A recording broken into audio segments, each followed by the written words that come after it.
We're getting into just about 5 after, so I am going to go ahead and get things started. Number one, thank you all very much for joining us and taking out time in your day to be with us, and we hope that you're able to join us every day that we have in the next 16 days of the month of September. Pretty much every Monday through Thursday, we're doing these events. We had a couple days off in between, including the upcoming holiday here for Labor Day. And on that note, I'm going to welcome the founder of Glunz Family Winery and Cellars, and also the owner, and that would be Joe and Alan Glunz. So they are reaching out live from there, overlooking the winery in beautiful Paso Robles, California. And Mom and Dad, Helen and Joe, welcome. Hi, Joe. Thank you. Welcome to everyone who's on board. Nice to be here. We're having a beautiful day. It was quite cool this morning, but as usual in Paso, and it's going to be quite hot this afternoon, as usual in Paso. Well, this is a nice opportunity and a very unique experience, being able to reach out to all of you from here we are sitting out on the deck out behind out in front of our home with the vineyards in front of us. A little bit of the background on our winery and Louis Glunz Wines. It started with my grandfather, who came over as a young man from Germany. He had an older brother who was in the military at the time, and Kaiser Wilhelm instigated the draft in Germany, which meant my grandfather had to have gone into military service. So my grandfather's older brother was in the military and said to my great-grandfather, "Get young Louis out of here. This military is going to be a very bad deal." I guess, I don't know what exactly their plans were, but at any rate, get him out. So they did. He was a young man. I think he was probably in his mid-teens. Coming over to America, he had nothing but the baggage a suitcase and what he had on his back when he came to this country. He couldn't leave from Germany, so he went up to Holland and got on a ship there. They wouldn't give him any credentials, and they said, "You can get on board the ship," and he was on his way to New York. On his voyage over, he met well, I don't like to call him this, but in today's popular vernacular, he was a draft dodger. And while he was on board, he met two other young Germans that were also quote unquote draft dodgers. And the three of them became very good friends. They were all about the same age. And so they sailed into New York, and this was before Ellis Island was even built. But they came in and settled in New York for a very short period of time. Then they went to Pennsylvania. Then from Pennsylvania, they ended up going down to Cincinnati, Ohio. And from Cincinnati, they finally migrated to Chicago. Chicago was a booming area, a lot of construction, a lot of employment, because it was still suffering from the remains of the Great Chicago Fire. And my grandfather, the three of them became very good friends, as I was saying. As they grew a little bit older, their names became quite popular to everybody. One of them was Oscar Mayer, and the other one was Dr. Scholl. And when they all moved to Chicago, they all started businesses within like 3 or 4 blocks of each other. It's quite an amazing story, to say the least. They, my grandfather, when he first came to Chicago, he got a job working at the Wacker Burke Brewery. And the Wacker in the Wacker Burke Brewery was Mayor Charlie Wacker. And he and his wife became familiar and got to know my grandfather fairly well, and entrusted him with a startup of a beer bottling company on Wells and Division Street. And that's where the company then started on its own in 1888. And as the business grew, my grandfather and grandmother um, built the business, and they started out with the store and the beer bottling business in the basement. And then as things developed, they got into bottling everything. That was before Prohibition, so there were really no laws as far as what you could and couldn't do. So they bottled just about everything, and then eventually they lived on the first floor behind the store, and then eventually they ended up buying the building and then getting the building next door. But we've been wine bottlers since 1888, and after Prohibition, when all the new liquor legislation came into effect, we became the 8th oldest wine bottling house in the United States. Dex Spade Wine Bottling House number 8 in District number 1. I remember it well because I, as a little kid, was down in the basement during the war when you couldn't get new bottles. We were washing bottles for reusing them, and then I did a lot of bottling on my own, and it was always a dream someday to, as I'm down there bottling wines one bottle at a time with a little rubber hose, thinking someday it would just be great if we ever owned a winery. So that was a dream that started in a little guy, and became a reality with my children and my wife. But at any rate, as the story goes along, the company grew, and my grandfather became the very first bottler of Schlitz beer when it was sold outside of Chicago, when it was sold outside of Milwaukee. And so he ran the Schlitz Pavilion in the Columbian Exposition in 1893. And that was the beginning of our major success in the beer business. And the wine business was kind of a love of my grandfather and a love of my father, and it grew on to be a love of mine, but it didn't develop until my two brothers and I got older.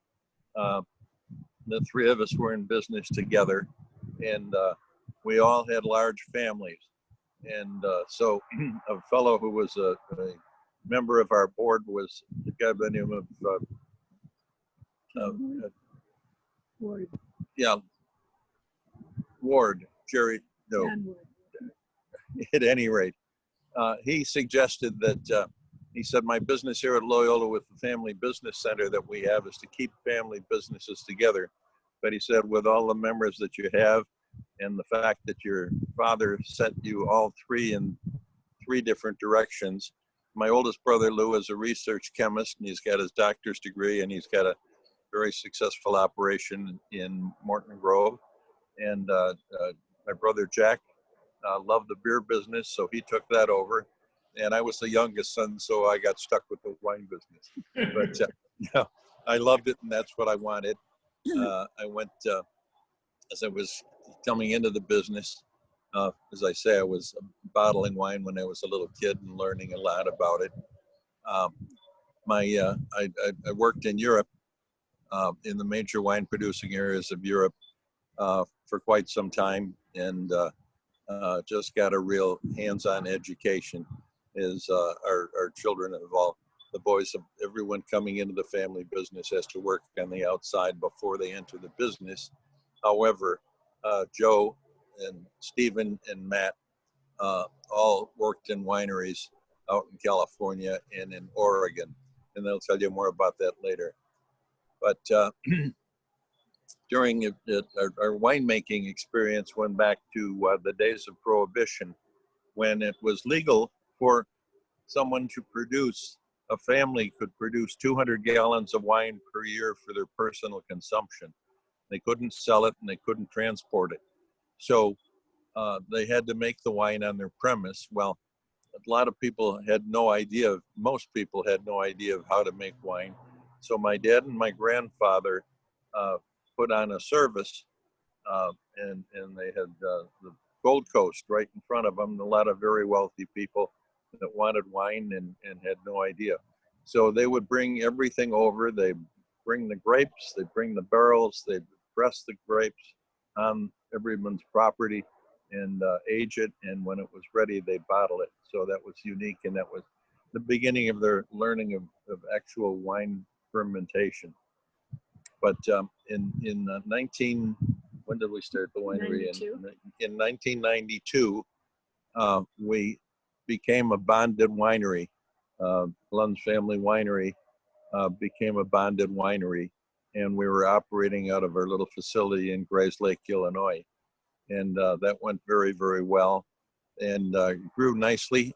And the boys were getting involved in the business. Joe was the first one, and then Matt and Steve came into the wine business as far as the winery as it goes. So then that business grew very nicely, and what was that?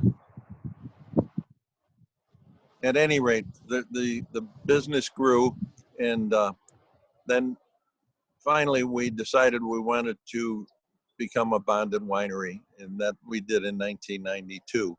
But after a little while, we decided we really had to have vineyards. We had to have access to really good fruit. And so the boys started a little venture to come out looking around for areas that we could buy a winery. And so in 2013, we finally found this winery where we are right now, which is just a beautiful, beautiful piece of property, gorgeous vineyards, magnificent exposure, and a climate that is just terrific for producing red wines. But at any rate, yes, so we have put this winery together. From the time we bought it in 2013, things were kind of run down, so we had to do a lot of improvements and renovations. We tore out about on the southern exposure. We had to tear out. We're looking west here. Can you get it? Are we looking west? Can you see us? We're getting, there it is. Beautiful. There we go. On the south, over the south side of the hill here, is where we tore out a vineyard that was in there and replanted it with 2 clones of Zinfandel that we are very excited and very proud of. And then we have Zinfandel down here in front. That's completely west there. Those are the San Lucia Mountains. Yeah. And then just past that is, of course, the ocean. About 30 miles from the ocean. And it's very unique breezes that'll come through. Steve and Matt will talk about that. And then we're going to be a quick panorama. That's the oak tree that Paso Robles is famous for, the passage of the oak. So there are oak trees everywhere. And this, I'm presuming you can see, this faces north, and these are also Zinfandel vines that were there. Here. And then the Primitivo is over in this area, and we are heading in a more easterly direction. And then over in east is the Petit Verdot, which is lovely. And these are being taken from our deck, and you can see the winery is down below. Not the best view of the winery because this is the back end. You can see the tanks, I hope. And the red building is the Those are not room. wine tanks. No, those are water Those tanks. are water tanks. But I don't know if you can see in the distance, we have 3 flagpoles out there. The United States flag, of course, at the high point. And then we have a Chicago flag and a California flag. But we're very proud of that Chicago flag. A lot of people driving by that are Chicagoans or were Chicagoans pull in when they see that. And it's kind of a fun thing to talk to people who have been or still are part of Chicago. And as long as you're looking at the winery, maybe it's time to go down to the winery and talk to Stephen and Matthew. Fantastic. And here we have Stevie G. Stephen. All right. How you doing, Joe? Welcome. Good. Everybody out there, thank you very much for your time today. And greetings from Paso Robles, greetings from the Central Coast. A quick funny story about my parents, though. It is a family rule that if you want to get in the business, you have to work outside, preferably in the industry. And then as things open up, then you can kind of interview for a spot. Anyhow, Joe, Matt, and I all went out to the West Coast. I took a job with Gallo. Matt and I both worked up at Rex Hill in Oregon, Murphy Good in Sonoma. Anyhow, we went back to Chicago. The winery was founded in 1992. We were basically fermenting juice here, sending it back to Illinois, where we had our winery. But our true love was, it was production. So Matt and I came up with a business plan. This is in like 2011 to a winery that we represented on the wholesale side, put their place on the market. They were in Paso Robles. We came up with a business plan and said, went into my dad and said, all right, here you go. Here's everything. This is our business plan. We think we should pick up the winery and move it to Paso Robles. What do you think? And he said, guys, I think it's a great idea for the winery, but I'm sure as hell not moving to Paso Robles. Well, fast forward 3 years later, he gives us a call and said, I've sold the house. We're on our way. So, yep, they're on the hill, just back there. Always looking down and judging. No, just kidding, Mom and Dad. Love you very much. But again, Stephen Glunz, I'm going to walk over the receiving and processing of grapes. We are about 5 days away from receiving our first grapes for the year. And it's going to go for about 8 weeks after that. We'll get them dry another 4 weeks after that. So we are just about to start the crazy time of the year for us. But before we get started, me walking you through the processing, I believe you have a little Viognier. Joe, is that right? Everybody's got a sample of our White Hawk 2018 White Hawk Vineyard Viognier. You got it, Steve. Everything. Great. Please don't forget, these small bottles are filled up to the absolute top. So when you open them, please make sure you open them off to the side on a flat surface. We do that to reduce the amount of oxygen in the small bottles so that they will last and not be oxidized by the time you get them. So we'll go ahead. Back to you, Stevie. Cool. I'm just going to quickly walk you through the Viognier before we get started here. It's White Hawk Vineyard. It's on like the northern portion of Santa Barbara County. Santa Barbara County is that cool climate. The soils at White Hawk are something like I've never seen. They're super, super sandy. It's literally, as you're walking the vineyard, it's like you're walking on the beach. We bring it in, we bring the grapes in, preferably we're pulling in grapes first thing in the morning, so they're really, really cold by the time they get to the winery. We immediately put those in the press, squeeze out all the Viognier, squeeze out all the juice.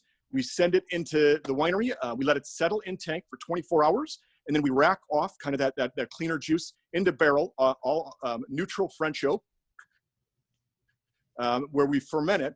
We're using neutral French oak because we really don't want to mask any of that really kind of exploding Viognier aromatics.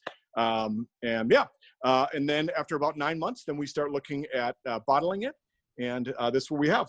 We also do not put it through malolactic fermentation. We're really hoping to kind of hold a lot of that really bright acid. Personally, what I get on this, we leave it on its lees for that whole 9-10 months. We are lees stirring, so we're looking for like that creamy kind of a little bit more viscosity on it. But you're really getting that explosion, that honeysuckle peach. So that is our Viognier.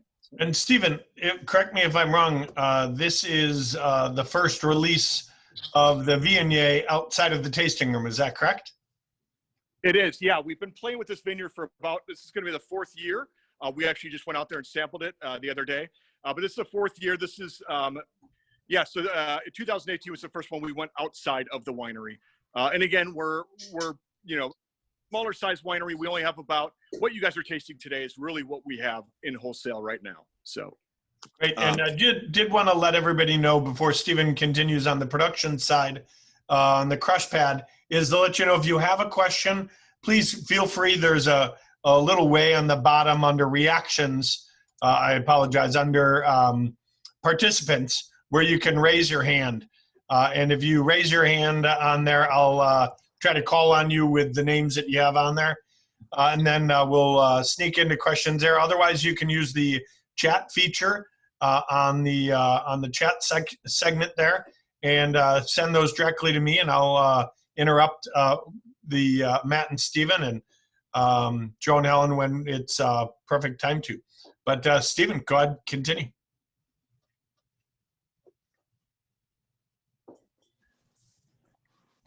All right, Steve, it is, you're all good. Okay, and my reception seems to be kind of going in and out, so let me know, Joe, if it becomes a problem. Okay, so the first thing I'm going to awesome.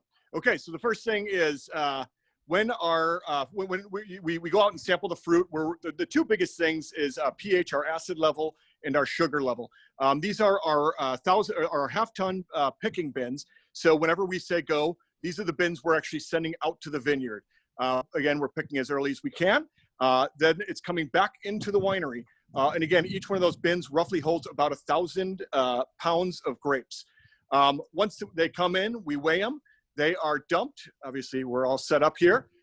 They're dumped into our, this is our grape elevator / sorting table. And again, this is all hand harvested. All of our fruit is hand harvested. We had a vineyard a couple years back that was machine harvested. After my mom does help out on the sorting table. After she picked about a bucket full of lizards out, she said, I quit. So we stopped doing the machine harvesting. Anyhow, everything is hand picked, hand harvested. So these are just clusters that are being dropped into our grape elevator. They're going up. We have 2 people here, one there, and they're just pulling out leaves, you know, any fruit we don't think is ripe, any kind of mildew we might see on the grapes. Because everything that goes up is then going into our crusher destemmer, which is going to end up into our tanks for fermentation or into our barrels for fermentation. So this machine right here is our crusher destemmer. We've just now dropped it into here. And what we're looking to do is take out all the stems. So this machine right here is going to send the cluster of grapes right through the middle of this machine. We have these little fingers, plastic fingers right here. Those are rotating one way. And then on the outside, you're going to see screen. This screen is where the up front, and then as it comes through, you're now seeing smaller holes, the smallest berries. This cluster cannot get through this machine, so it gets thrown out, where we have another bin right there collecting it, going back out into the vineyard. All the fruit that does now pop out, all the berries that pop out, and get right here, and again, it's a soft crush. We do not want to damage any seeds. That's going to give us some kind of off flavors. So super soft crush. All the fruit's going to drop down there into our auger. And like I said on this Viognier, we want to press whites. We press whites immediately. So this auger is going to shoot right over to our press right here. This is a 3-ton press. What it is here is it's a big bladder inside a stainless steel tank. We fill it up, and again, that's about 3 tons. We're going to fill it up with grapes, close the door, inflate that bladder. Here we have a truck coming in. Inflate that bladder. It's going to push all the grapes up, squeeze all the grapes. All the juice is going to come out of these little slits right here, dropping down into our drip pan. And again, on whites, bam, off we go into the tank where we settle for 24 hours most of the time, and then do barrel fermentation. Now on reds, we're going to do the exact same process, okay? Coming through the grape elevator, crusher destemmer, down into the auger. But as we all know, it's the skin contact that really gives red wine all that flavor, color, tannin, that goodness. So with that, skins everything through the auger and then on into the winery. And this is where my brother Matt is going to take it from here. All right, and oh, here we go. It's my brother Matt right here. All right, so hi everybody. How is everybody doing? The choreography is amazing, guys. I know. Crushing it. Joe, I know you were really wanting us to do the handoff, but I had to help Mom in the tasting room. So, but yes, so here we are. We're now in the tank room. And what we have here is we have 36,000 gallons of refrigerated stainless steel storage. And this kind of bank right here of tanks is where we do most of our red wine ferments. So yeah, we're probably likely picking on Tuesday. We're getting a nice little heat spike over the weekend, so harvest will be off. And so once the grapes come in, they're put into the tank. The tanks with the grapes, skins, juices, everything gets to sit for about 2 days before we inoculate the fermentation. So we do inoculate for our ferments. Oh, sorry, Joe. I will go horizontal. Thanks for the note. So we will, at that point then, after 2 days, we'll inoculate. There's a lot of debate about natural fermentation uninoculated versus inoculated. And Bob Lindquist, winemaker for Coupe, I think always put it best when he talks about the fact that, you know, it makes for great poetry and great story that the yeast on the grapes is actually what's performing your fermentation. But as he says, you know, it's generally the alpha yeast that's in your winery that's performing most of your fermentation. This winery was not a new winery when we bought it. And so there were already yeasts in the winery, whether they came in on grapes or from other places. So we do inoculate for all of our fermentations. And so what we're doing then is, you know, initially these grapes will get completely filled with grapes. These hold about 6 tons. This one holds about maybe 3 tons. Anything less than 3 tons will then go into small 1-ton bins that we'll use. And the bins that we're using for the small lots, Stephen and I are punching those over every single day. But when we're doing pump overs, which is probably 70% of what we do for our fermentation, I'm standing here on the bottom and I'm releasing the wine into a sump, and then Stephen's over on the top and he's pumping the juice over the skins. So what we're trying to do is, as the fermentation is starting, you know, the bubbles are pushing all the skins up to the top.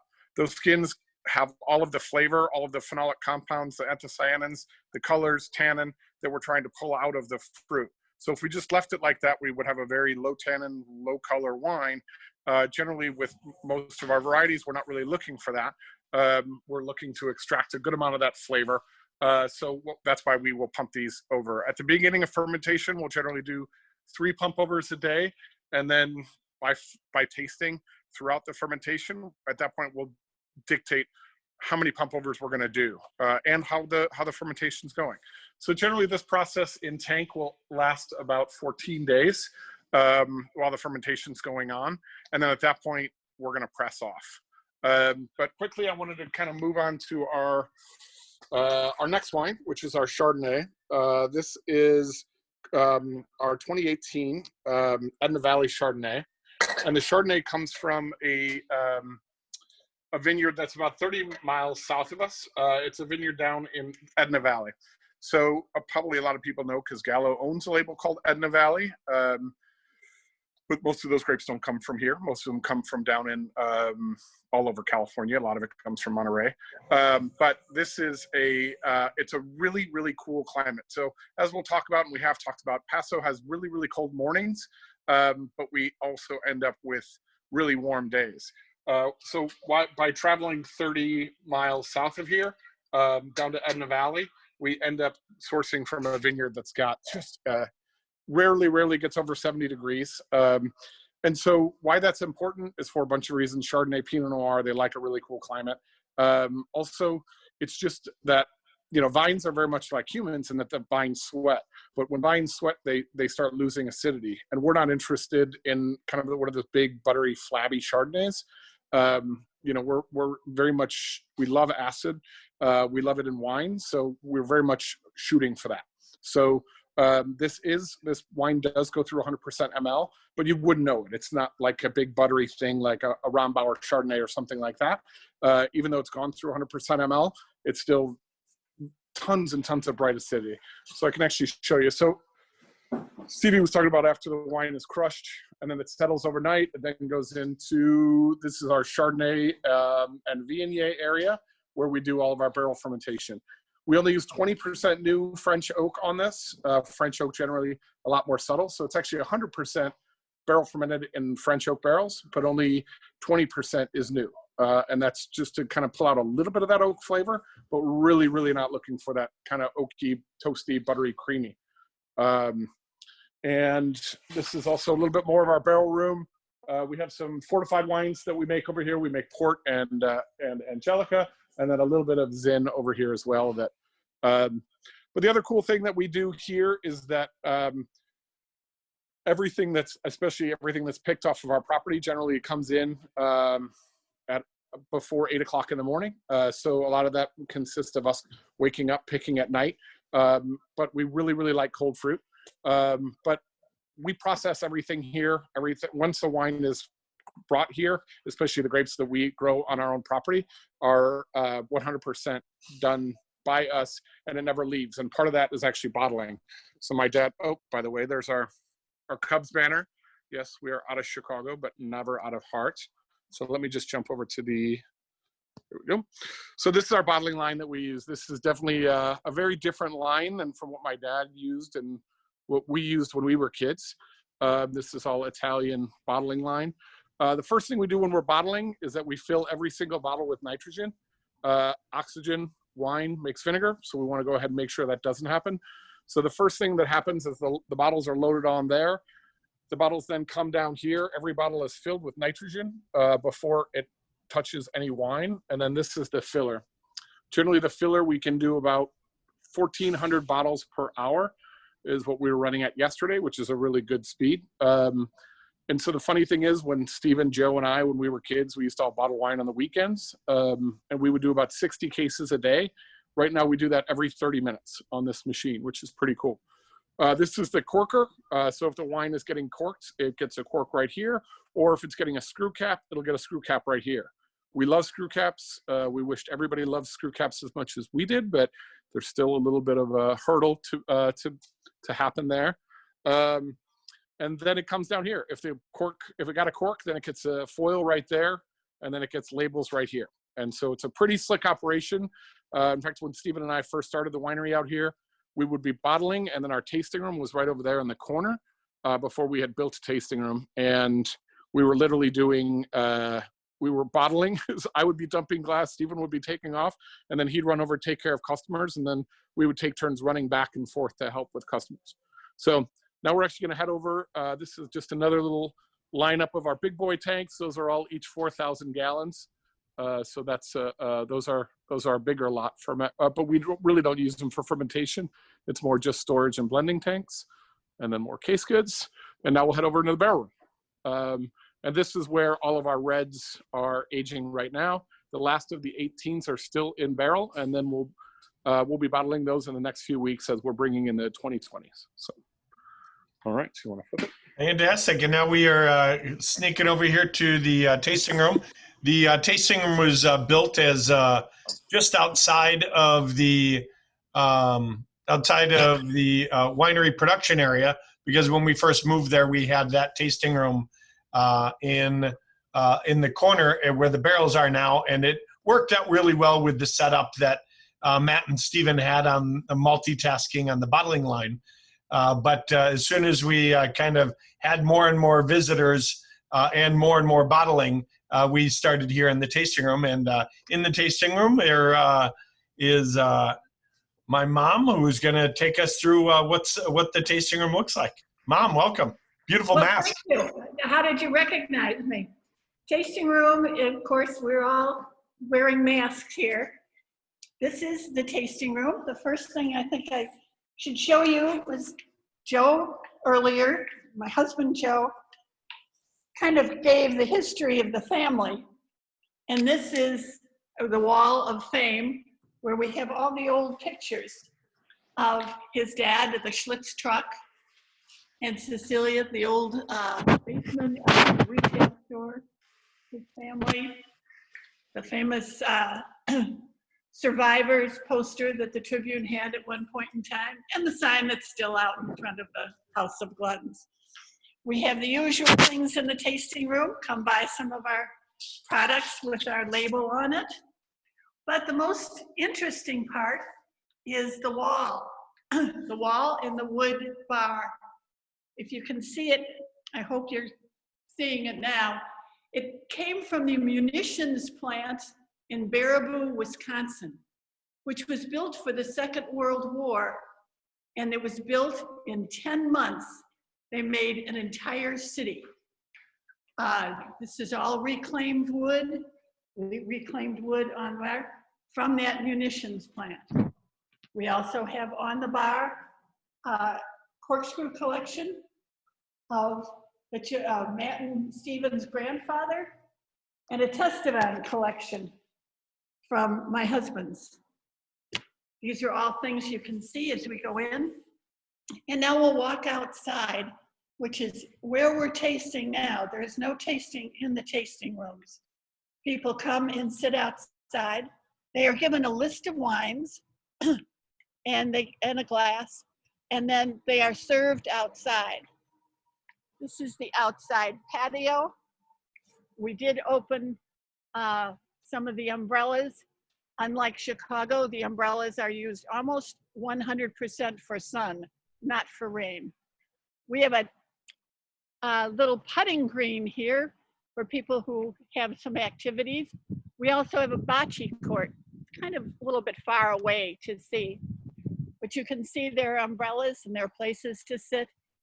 Also, if you look far away, there's nice greens, and this is our wisteria that is the main entrance to the tasting room.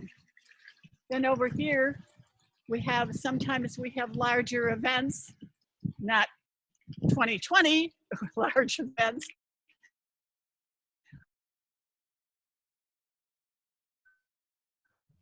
But people still come and come under this. It can have groups up to 10. All right. Actually, we'll cut it. I think that we hit the extent of the Wi-Fi The from the winery, tasting. and you're going to Yes, we be did. tasting some wine. She can stop. Tell Mom to stop.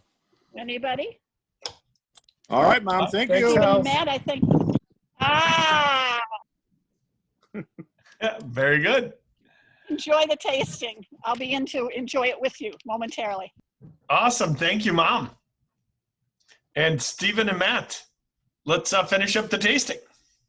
Okay, well, we're on wine 3 now. It's our 2017 Bunzer's Zinfandel. Bunzer's just a younger sister. Yeah, with lots of attitude, lots of lots of spice, kind of like Zinfandel. Anyhow, this 2017 Zin is kind of dear to our heart. We purchased the property in 2013.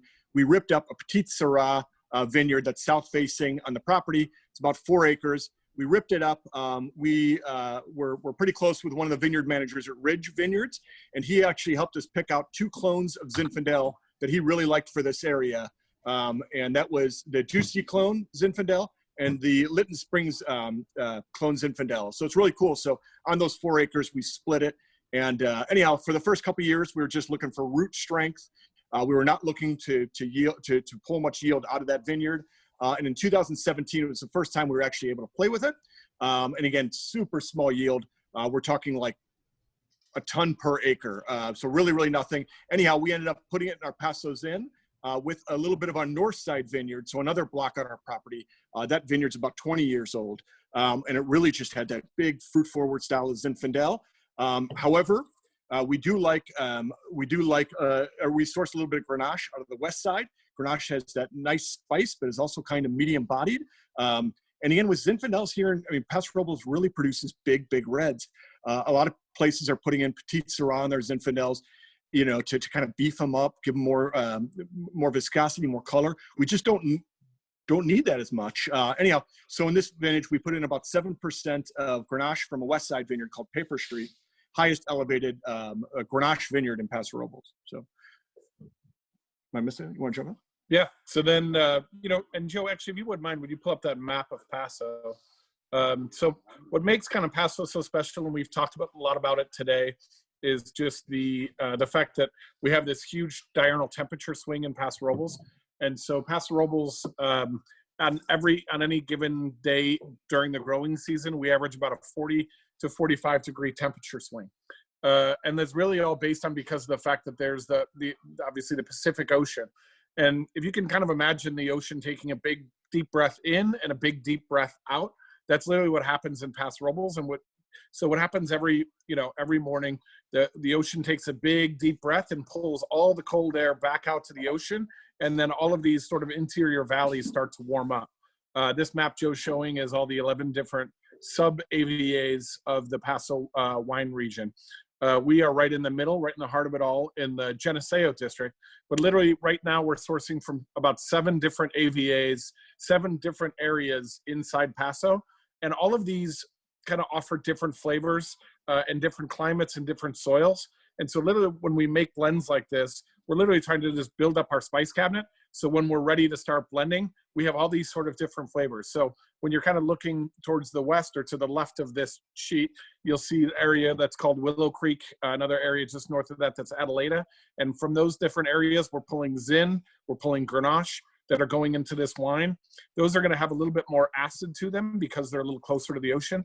On any given day, again, we can have about a 10-degree temperature difference from one side of Paso to the other side. And you put that over 120 days in a growing season, and that'll make a big, big difference. So that's kind of what we do with this wine. We source it from a number of different vineyards, as well as our property here in the Geneseo district. And it just kind of gives it a lot more character. And that's very much of what we're shooting for. But also something that's like super, super drinkable. I mean, I would say of all the wines that we make, our Paso Zin, especially this 17, is the one that Stephen and I drink all the time. It's probably the one we drink the most of. It's great with pizza, barbecue, but also it's just a really enjoyable, drinkable red wine. It's funny. I think sometimes Zin has kind of fallen out of favor with a lot of people, but Zin is just so easy drinking. And I think Zin did that to itself when people were super, super ripe, super jammy, super this, super that. And but when it's made in this style of a little bit more balanced, more acid driven, it really makes an incredible, much more kind of a Grenache style of Zin than sort of that super uber ripe style of Zin. And that's we do have two Cabernets here. The very first one just says Glunz Cabernet Sauvignon 2017. That's the one we're going to taste first. The next one says Reserve, and that's actually our estate vineyard, and we'll taste that last. Yes, well, Joe, we'll now move into the 2017 Paso Cab. And again, if anybody has any questions, Joe, please let us know. And just kind of as we're going by, we'll answer anything we can. And so the Paso Cab comes from a neighbor of ours, and he produces, he grows all of this Zin. It's all a clone of Zin that's called the Argentinian clone, or clone 4. Just to kind of give you a Matt, little... I think you meant to say the Argentinian clone of Cabernet. Yes. Yeah, not Zin. Cab. Oh, sorry. Because I was going to grab a cluster of Zin. Just to kind of show you. If I'll hold this up, nice, man. Let's see. So this is a cluster of Zin. And Zin can be a real pain for this reason. And I don't know how well you're able to see it, but you can see little pink berries there. And on the same cluster, if you turn it around, you'll see a little bit of raisining. And it's just as much as we love Zinfandel, these are a total pain. You can also imagine if you can see how tight this cluster is.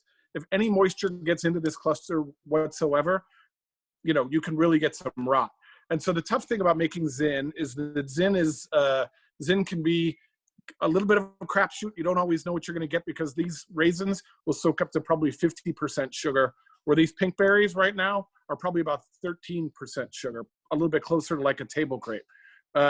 So that's a problem with Zin. So if you look at a cluster of Cabernet, right, you have these two right next to each other. You want to hold up that sheet, Stevie.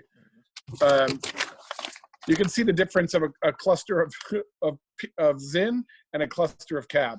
Cab's a nice, long, loose cluster. Lots of air gets in and out of here, but also you can see the berry size. I mean, here's generally your same size of a Cab berry next to a Zinfandel berry. So super, super small.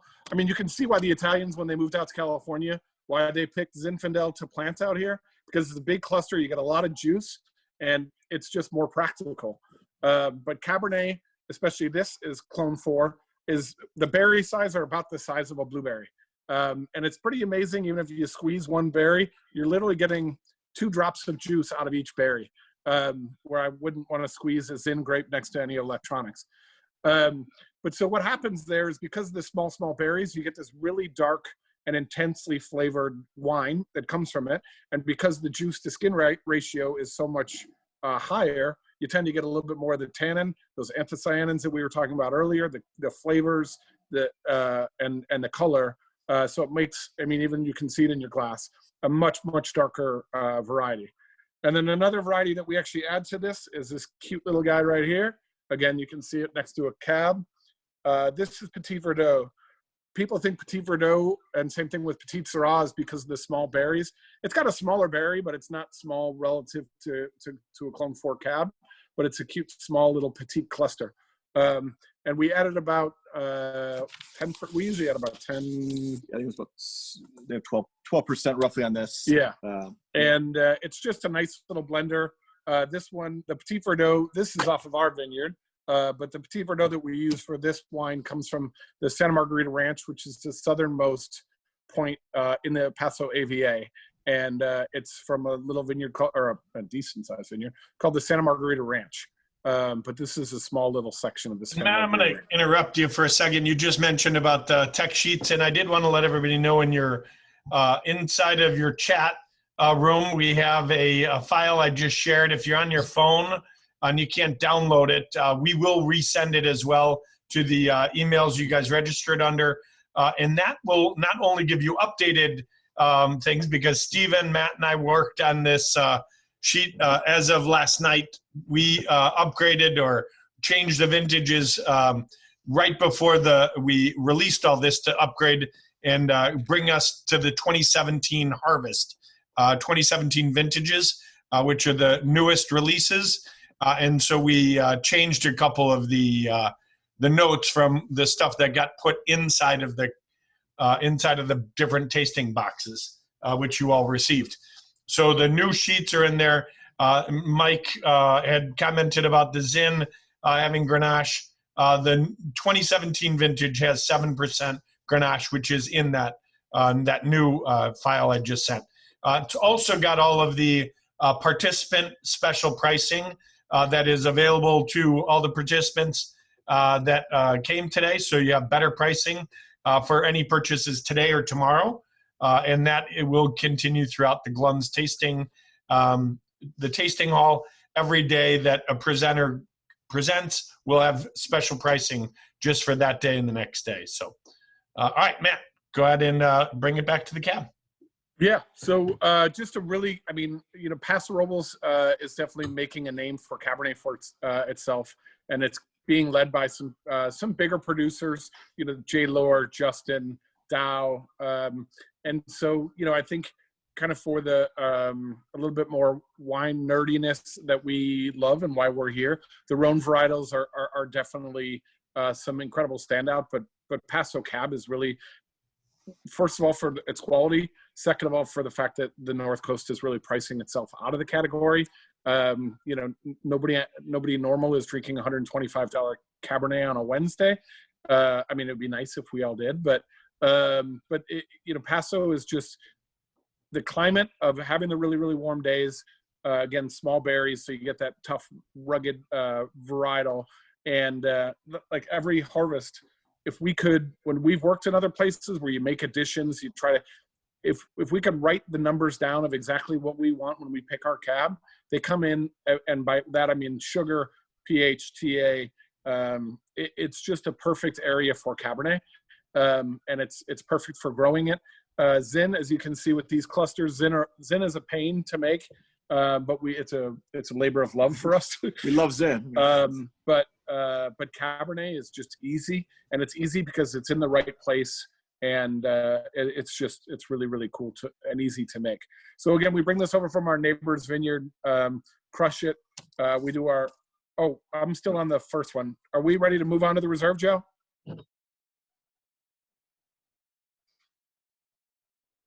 Sorry, it's still on mute. Yeah, let's go ahead and move on to the reserve. And then the reserve is also known as the estate, correct, Matt? Yep, it's 100% estate cab. And this one is actually a combination of Clone 4 and Clone 6. So Clone 6 originally came, I mean, all of the clones came from Europe, but this one originally came from Bordeaux. I was trying to look it up. It was either Latour or Margaux is where the cuttings came from. They brought those over to UC Davis. They had a good sized planting in Livermore, and it's now here. But this is just a remarkable. So we have 3 acres of Cabernet on our property. So this is 100% reserved from our property. Just beautiful aromatics. We aged this in 50% mostly new, 50% French and American oak. Maybe leaning a little bit more, I guess, to American, but We're starting to integrate a lot more French oak into the program as we're learning more about the vineyard. But it's just, I think, one of the best vintages we've had. We start picking this at about 2:30 in the morning. We all put our headlamps on, and on the tractors we have stadium lamps that we put on. We want to get this stuff into tank. God willing, we have it into tank by 10 o'clock. So again, at that point it gets even colder at night. So we usually bring it in. It's about between 52 and 55 degrees when it hits the fermenter, and then it sits cold settles for a couple days, and then we'll inoculate, and then really just treat this one with white gloves. In the morning it's picked. Again, as Stephen was talking about earlier, everything we do is handpicked. So Stephen and I are on the bins of every single pick that we're on. And then everything is sorted again once it comes into the winery. So every cluster of grapes that we pick is sorted 3 times by the time it actually makes its way into the winery. So we are literally just inspecting every single thing to make sure. And we've also just been really fortunate, I mean, with this vineyard of Cabernet, but also the other vineyards that we're sourcing from. We really are working with some of the best growers on the Central Coast, from Paso all the way down to Santa Barbara. We're working with some of the best growers. And quality is, working with the best fruit. There's no secret to what makes great wine is great fruit. And we've kind of been a little obsessed with finding the best vineyards. Yeah, it's actually been kind of one of the fun things of the last, 4 or 5 years, going into town, going to a party, trying something, that kind of opens your eye. It's like, wow, where does this come from? And, we get in the car, drive down there, knock on a door and ask if they have any fruit available.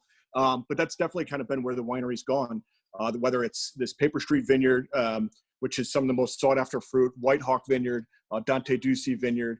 These are the ones we're sourcing from. And it's truly like, it's fun to see that kind of develop in barrel, then have it in the bottle. It's an exciting part of being a vintner, I guess. Yeah.